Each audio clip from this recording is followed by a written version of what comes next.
Rain doesn't put the dampener on French World Cup win as all eyes were fixed on the World Cup final in Moscow. Anti-Kremlin protesters ran onto the pitch in what was said to be one of the most thrilling competitions in the history of the tournament.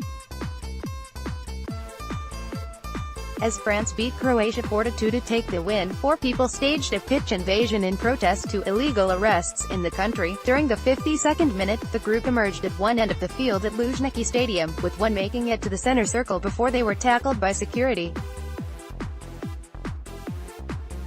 The match resumed after a delay of about 1 minute. Russian punk rock group Pussy Riot have claimed responsibility for the disruption, saying on their Twitter feed, "Hello everyone from the Luzhniki field, it's great here." The group then released a statement calling for the freeing of political prisoners, an end to illegal arrests of protesters and to allow political competition in Russia.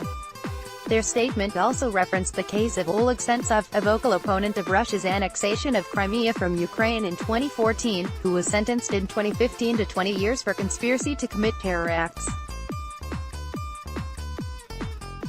He denies the charges and has been on a hunger strike since mid-May. The 4 people who charged onto the field did so simultaneously in what appeared to be old-fashioned police uniforms were tackled to the ground by stewards. Croatia defender Dejan Lovren pushed a male protester, helping a steward to detain him. Before being hauled away, one woman managed to reach the center of the field and share a double high-five with France forward Kylian Mbappé, who had a shot saved a minute earlier. The citizens in question were taken to the local police station, the Moscow branch of the Russian Interior Ministry said, without providing further details. The protest was briefly shown on international TV broadcasts, even though FIFA policy is usually to cut away from field invasions.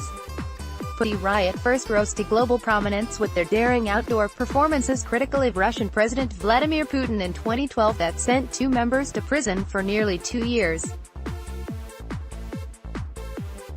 Putin was watching the game alongside his French counterpart Emmanuel Macron and FIFA President Gianni Infantino. As the award ceremony began, rain began to pour down, with Putin and Macron caught by the downpour when they climbed onto the podium to give medals to the players. The victorious French players lifted the coveted trophy and engaged in passionate celebrations, despite the shower of rain lashing down on them. U.S. President Donald Trump, who last night headed to Finland for talks with Vladimir Putin, tweeted his congratulations to Putin and Russia for putting on a truly great World Cup.